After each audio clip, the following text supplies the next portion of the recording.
की गई। ठीक है, अब हम लोग देखते हैं मौलिक अधिकारों का प्रकार या टाइप्स ऑफ फंडामेंटल राइट्स, है ना। फंडामेंटल राइट्स हम लोग जानते हैं कि टोटल कितना है, 6 फंडामेंटल राइट्स है ना।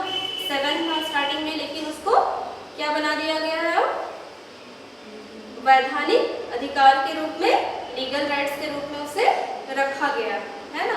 लीगल राइट क्यों बनाया गया कि मौलिक अधिकार को कानून किसी भी प्रकार से क्या कर सकती है, हस्तक्षेप नहीं कर सकती है ना।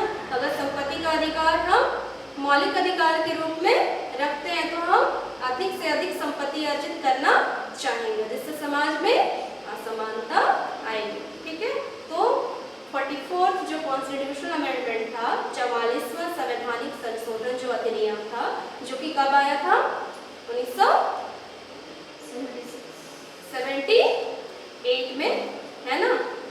1978 में आया था, जिसके आधार पे उसे संपत्ति के अधिकार को मौलिक अधिकार से हटाकर कहाँ रख दिया गया है, अब अनुच्छेद 300A में, है ना, 300A में रखा गया है और उसे वैधानिक अधिकार प्रदान किया।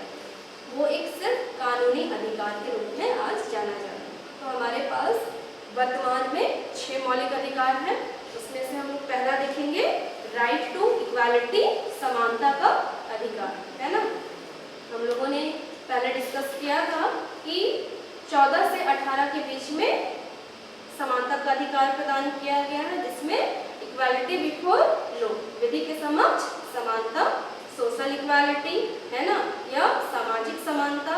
फिर है equal opportunity of public employment, मतलब कि हर किसी को अवसर की समानता प्रदान की जाएगी। और लास्ट है 18 है अबोलिशन ऑफ टाइटल्स, है ना, उपाधियों की समाप्ति, है ना। इसमें हम लोग क्या देखते हैं कि इक्वालिटी बिफोर लॉ, है ना, विधि के समक्ष समानता, है ना।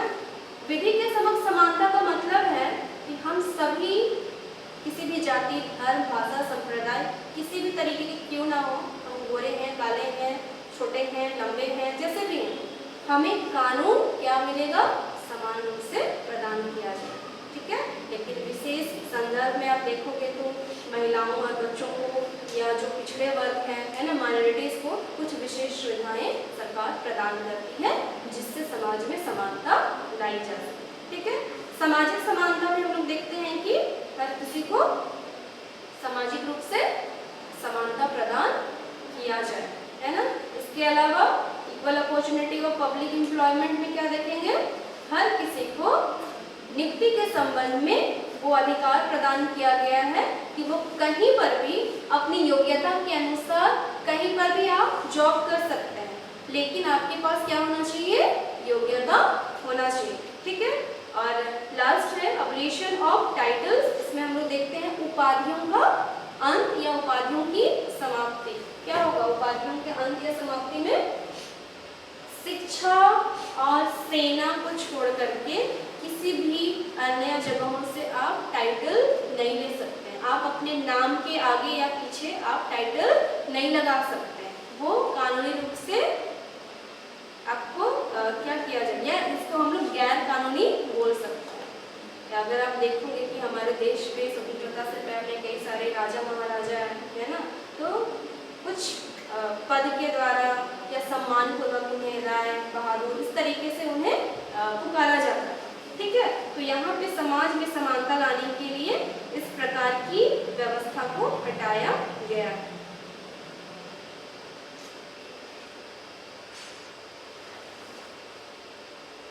सेकंड जो है राइट्स टू फ्रीडम, है ना, राइट टू फ्रीडम या स्वतंत्रता का अधिकार। स्वतंत्रता का अधिकार कितना से कितना के बीच में है, 19 से 22 के बीच। अब 19 से 22 के बीच में हम लोग आर्टिकल 19 के अंतर्गत 7 प्रकार की स्वतंत्रता देखते हैं।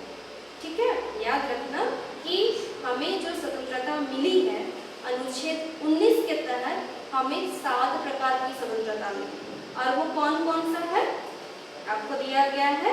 आपको भाषण और विचारों को अभिव्यक्त करने की स्वतंत्रता प्रदान की गई।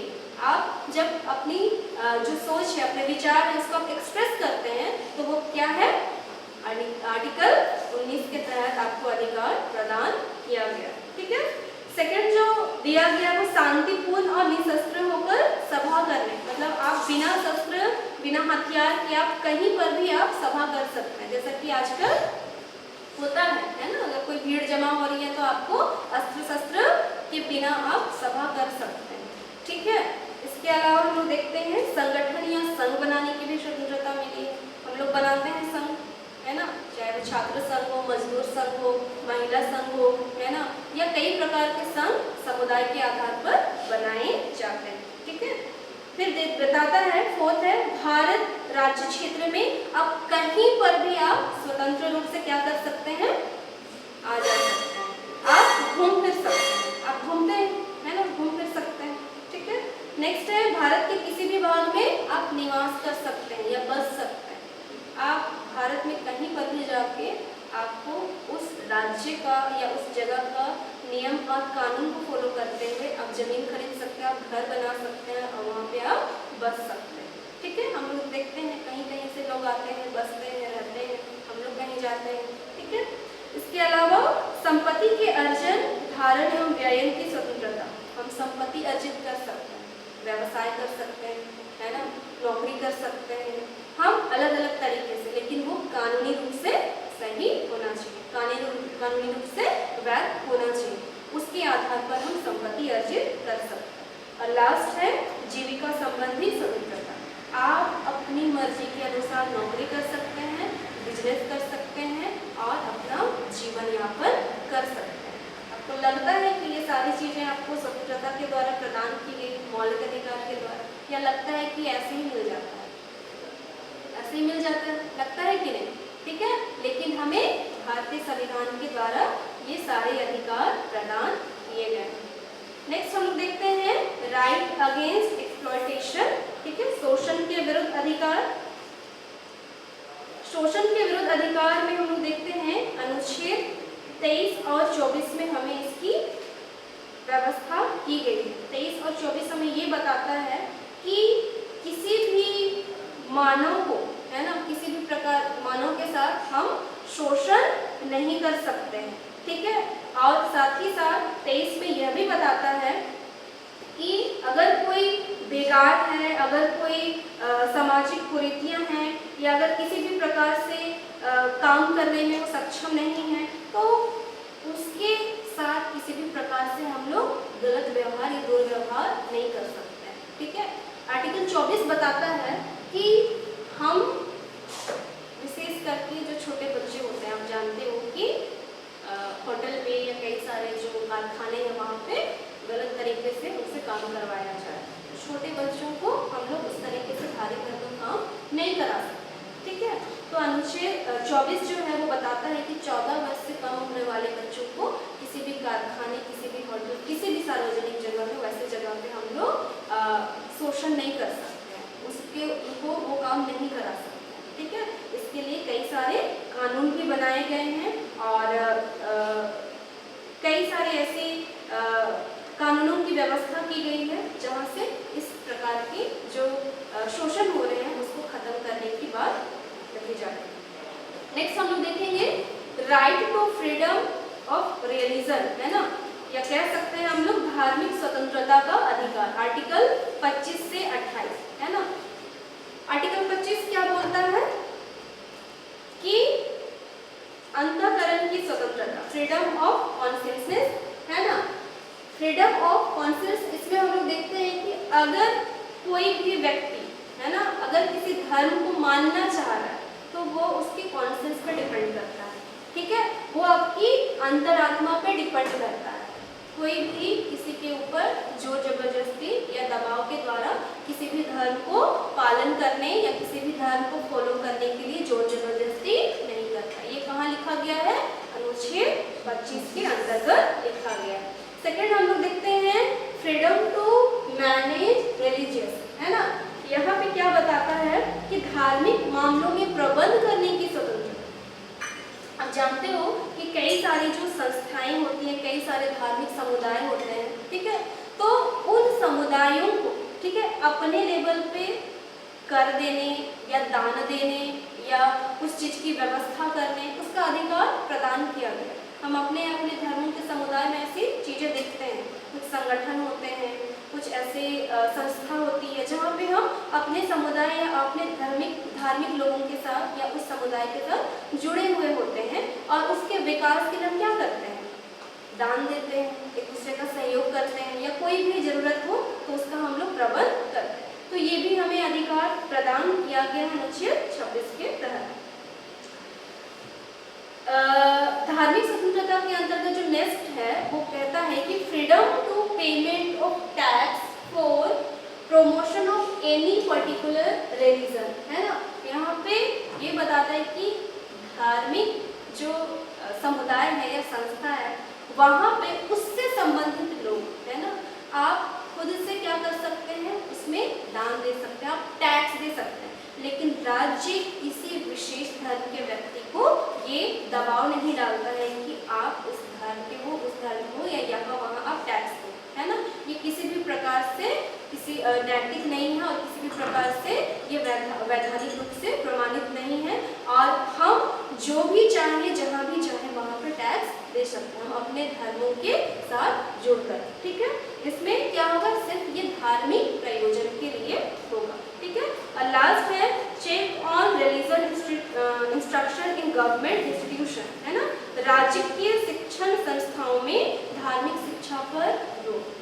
सरकार का कोई भी ऐसा इंस्टीट्यूशन है या सरकारी स्कूल है या कॉलेज है वहाँ पे कोई विशेष धर्म की शिक्षा नहीं देगी, है ना, किसी भी विशेष धर्म की शिक्षा नहीं देगी। लेकिन यहाँ पे हम लोग देख सकते हैं कि अगर कोई विशेष धर्म का कॉलेज है या इंस्टीट्यूशन है तो वो उसका है, जैसे कि हम लोगों ने आर्टिकल 26 में देखा है ना, धार्मिक मामलों में प्रबंध करने की स्वतंत्रता यहाँ, तो यहाँ पे वो कर रहा है। लेकिन आर्टिकल 28 क्या बताता है, सरकारी राजकीय जो स्कूल कॉलेज है वहाँ पे जो शिक्षण संस्थाएं हैं वहाँ पे कोई विशेष धर्म की शिक्षा नहीं दी जाएगी, है ना। इस प्रकार की व्यवस्था की गई। नेक्स्ट हम लोग देखते हैं सांस्कृतिक एवं शिक्षा का अधिकार। सांस्कृतिक एवं शिक्षा का अधिकार, है ना। इसमें हम लोग देखते हैं कल्चरल एंड एजुकेशनल राइट्स। ये क्या बताता है कि हम कहीं पर भी भारतीय संविधान के अंतर्गत कहीं पर भी शिक्षा और संस्कृति का हम विकास कर सकते हैं, हम एक दूसरे से शेयर कर सकते हैं, हम एक दूसरे से मिलजुल कर रह रहे हैं, तो हम अपनी संस्कृति और शिक्षाओं का आदान प्रदान कर सकते हैं, ठीक है। साथ ही साथ जो अल्पसंख्यक जो शिक्षण संस्थान है वहाँ पर भी वो क्या कर सकता है, अपनी संस्कृति का और अपने जो परंपराएं हैं उनका वो विकास कर सकता है। और लास्ट हम लोग देखते हैं राइट टू कॉन्स्टिट्यूशनल रेमेडीज, अनुच्छेद 32, है ना। अनुच्छेद 32 को अंबेडकर ने, डॉक्टर भीमराव अंबेडकर जो प्रारूप समिति के अध्यक्ष के रूप में हम जानते हैं, है ना, वो भारतीय संविधान में वर्णित मौलिक अधिकार को क्या कहते हैं कि मौलिक अधिकार के अंतर्गत अनुच्छेद 32 के जो संवैधानिक उपचारों का अधिकार है उसे वो भारतीय संविधान का आत्मा कहते हैं, ठीक है। क्यों? क्योंकि अब तक 5 जो भी मौलिक अधिकार हम लोगों ने देखा उसकी सुरक्षा हम इस संवैधानिक उपचारों के तहत देखते हैं। ये एक रेमेडीज है ना, ये उपचार प्रदान कर रहा है। देखते हैं कि क्या क्या उपचार प्रदान करता है, ठीक है। इसमें हम लोग पहला देखते हैं कि ये क्या बताता है, संवैधानिक उपचारों के अधिकार में पहला हम लोग देखते हैं हैबियस कॉर्पस, बंदी प्रत्यक्षीकरण, है ना। मतलब कि कोई भी बंदी बनाया गया है तो उसे उसको, है ना, उसे उसका अपराध सिद्ध के द्वारा ही, मतलब अपराध सिद्ध जब होता है उसके बाद ही उसे क्या किया जा सकता है, हिरासत में लिया जा सकता है। अगर मेरा मन किया हम पुलिस हैं और आप लोगों को हम सिर्फ डाउट कर रहे हैं कि तुमने चोरी किया है और हम जेल में बंद नहीं कर सकते, हम हिरासत में नहीं ले सकते जब तक आपका अपराध सिद्ध नहीं हो जाता, तब तक हम क्या नहीं कर सकते हैं, किसी को अपराध घोषित नहीं कर सकते हैं, ठीक है। तो यहाँ पे जो भी अपराधी को उसके क्या कहते हैं, अपराध के साथ क्या किया जाता है, प्रत्यक्ष किया किया जाता है कि फलना ने इस आधार पर ये क्या कहते हैं अपराध किया है और उसे उपस्थित किया जा रहा है। ठीक है, तो ये क्या हो रहा है, किसी को कोई भी अपराधी है तो उसका क्या किया जा रहा है, उपचार किया जा रहा है कि हम उसे उपस्थित कर रहे हैं। ठीक है, नेक्स्ट हम लोग देखते हैं परमादेश, है ना। परमादेश में क्या होता है, जो न्यायालय जो होता है वो अपने अधीनस्थ न्यायालय को आदेश देता है कि वो जो भी कर्तव्य पालन है या जो आज्ञा है या जो आदेश है उसका सही तरीके से क्या करें, पालन करें। ठीक है, मान लिया हाई कोर्ट जो है सुप्रीम कोर्ट जो है वो हाई कोर्ट को क्या करेगा, आदेश देगा कि आप अपने कार्यों को सही तरीके से करें। परमादेश है ना, अगर हाई कोर्ट है तो वो डिस्ट्रिक्ट कोर्ट को आदेश देगा कि वो अपने कार्य को सही तरीके से करें। ठीक है, थर्ड हम लोग देखते हैं प्रोहिबिशन या प्रतिषेध। ये क्या बताता है कि उच्च न्यायालय जो होता है वो अपने अधीनस्थ न्यायालय को निषेध करता है, प्रतिषेध करता है या उसके अधिकार क्षेत्र से बाहर जाने में कुछ प्रतिबंध लगाता है। जैसे कि सुप्रीम कोर्ट है और हाई कोर्ट है ना, तो हाई कोर्ट को सुप्रीम कोर्ट आदेश देगा कि कुछ ऐसे मामले जो दिए गए हैं जहाँ पे उसको आगे नहीं बढ़ना है या कुछ केस के मामले में उसको वहीं तक सुनवाई करनी है, तो उसका वो दायरा सीमा रेखा वो तय कर देता है कि आपको इस क्षेत्र से आगे नहीं जाना।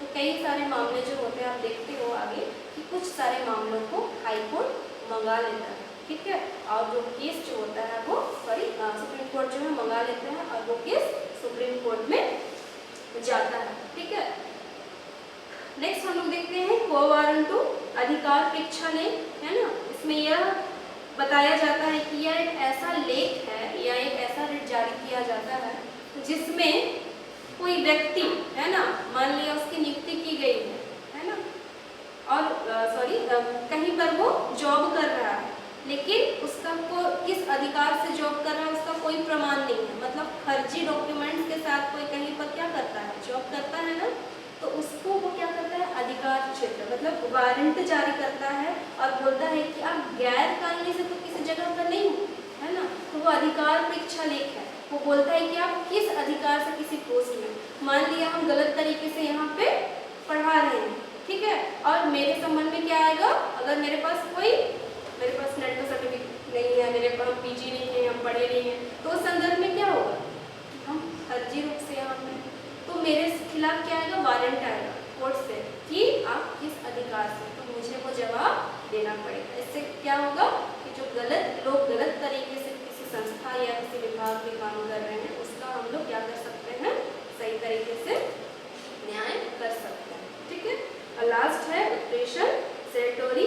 ठीक है, इसमें क्या है कि जो उच्च न्यायालय होता है वह अधीनस्थ न्यायालय से मंगा लिया जाता है कुछ केस को या कुछ मुद्दों को, है ना। जैसे कि प्रोहिबिशन में हमने क्या देखा, एक अधिकार क्षेत्र को बांधता है उच्च न्यायालय अपने अधीनस्थ न्यायालय, है ना। और ये जो उत्प्रेषण है वो क्या करता है कि कुछ ऐसे मामले होते हैं उसको वहाँ से ऊपर मंगा लेता है, मतलब न्याय करने के लिए। ठीक है, मान लिया जैसे कि अगर हम लोग मान लिया हम हाई कोर्ट में हैं और मान लिया ईशान सर हमारे विभाग में जो सुप्रीम कोर्ट के, ठीक है, तो हम कुछ ऐसे अधिकार क्षेत्र में काम कर रहे हैं जो कि मेरे से काम नहीं हो रहा है या बहुत डिले हो गया है। ठीक है, तो वो क्या करेंगे, मेरे से वो केस मंगा लेंगे और वो केस को वो सॉल्व करेंगे। ठीक है, समझ में आया। तो ये होता है संवैधानिक उपचारों का अधिकार, जिसमें 5 तरीके से हम देखते हैं कि हमारे आसपास जो भी कुछ गैर कानूनी कुछ ऐसी चीज़ें हो रही है तो हमें न्यायालय के द्वारा कुछ रेमेडीज या उपचार प्रदान किए जाते हैं। ठीक है, और लास्ट में हम लोग देखते हैं कि राइट टू प्रॉपर्टी हमने डिस्कस किया कि संपत्ति का जो अधिकार है वो पहले कहाँ था, अनुच्छेद इसमें था, और अब कहाँ है, लीगल राइट्स के रूप में अनुच्छेद कितना में है ना। तो ये जारी हो जाता है। ठीक है, ये 78 होगा, लेकिन यहाँ पे इसके बाद से क्या कर रहा है वो एक लीगल राइट के रूप में हम लोग जानते हैं। ठीक है, और यहाँ पे हम लोग देखते हैं कि 301 के अंतर्गत आज हम लोग मौलिक अधिकार में संपत्ति का जो अधिकार था उसे आज हम पूर्ण रूप से लीगल राइट्स के रूप में जानते हैं। है।